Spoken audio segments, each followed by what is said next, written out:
They're actually, corporations went through the same issue, where there was, like all the automotive industry went through a lot of that, where they were providing pension, and that's caused some significant financial constraints. There were some rulings, a GASB ruling actually, to keep track of that pension liability and monitor that. So there is a lot of movement in local government into moving to the defined contribution. You can't shift somebody that's currently in one program mode to the other without paying down the liability, because that's one of the problems that the schools are having. As part of the way you pay into a pension is your current employees pay for the current retirees, and as your current employees shrink, that payment into the liability fund to pay down the liability shrinks. So that's what's been going on with the teachers. A lot of that's what's been going on with teachers in the state and also in local government. I actually came from the city of Saline. I was mayor until last year, and so we also transitioned. But there is a lot of financial constraints right now with the shifting in the public sector of the number of employees.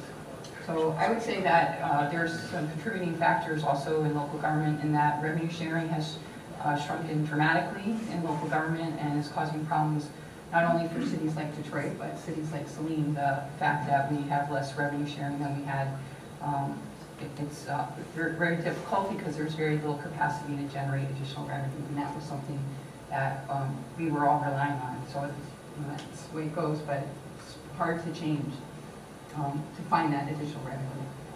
Okay. Tim, how does this look from Washington when you see cities, counties, states in bankruptcy, many of them, the actuary reports come out under new legislation that controls banks and other lending agencies? What's your perspective? Well, as I look at this, this is just an indication that, frankly, government has grown too large, too expensive. Government at many levels has refused to deal with the reality that you got to live within your means.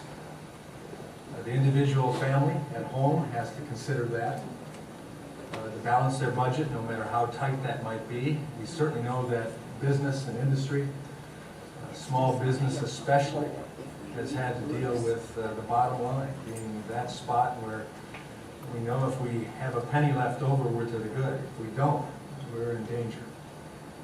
I think governments have had some warning for years, but they've been unwilling at times to say no to good ideas, but ideas that weren't funded. On the other side of the ledger in government, whether it's the local, state, or federal, there have been commitments that were made contractually. I think that's a challenge going on with Detroit right now.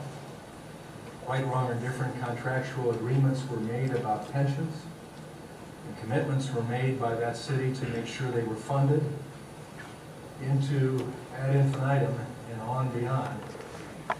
And yet now we see a situation where there is an opportunity that those contracts be violated. That's not a good thing, that's not appropriate. And that again is why we as citizens need to take control of our governmental systems again and say, set priorities, get back to the Constitution, limit yourself, leave dollars back in the local sector especially, so that those specific needs related to our communities are met, and then elect the right people who will stand on those standards.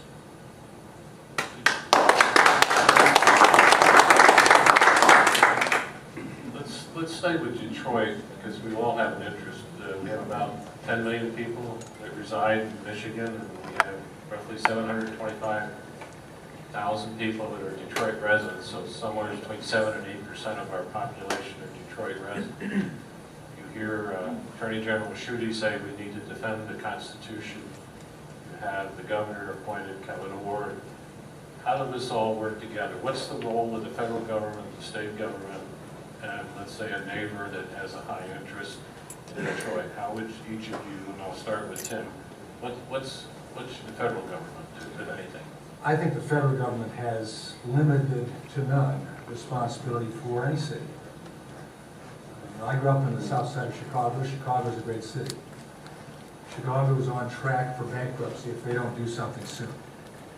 Is it my responsibility as a Michiganian to take care of Chicago when, in fact, numerous mayors and city councils have made decisions putting them in a situation that they are in right now. The same is true with Detroit. A great state like Michigan needs a great city. Now, Grand Rapids would say we've got one. I think we all understand that Detroit has been one of those key cities in Michigan that has defined Michigan for the rest, not of only the nation, but the world. The motor capital of the world, Detroit Tigers, and the like. Detroit needs to be a great city again. Only way that's going to happen is by Detroit and Michigan, to some degree, picking up the slack and saying there are things that need to be done now, and we will do them. And we will restructure in such a way so that we can build a future that's bright. I mean, to think that we've dropped below 2 million people, down below 1 million people, down to 700-some thousand. Detroit. And to drive through that great city and see the architecture and experience the history and all of that, and understand that that didn't happen because of desires for the city to crumble, but happened because of corruption in government, ineptitude, and an unwillingness to deal within the constraints of common sense, and I think common decency. And so, no, I don't think the federal government, even though I'm a Michiganian and a proud Michiganian, I don't think the federal government has a responsibility to bring Detroit or even Michigan back, but rather to get out of our way as much as possible. Don't put hurdles in the way, but that's our responsibility. Gretchen, as a state rep, how do you see that? I actually agree with Congressman Walberg. I think Detroit is the city that everybody around the world equates with Michigan when you say Detroit.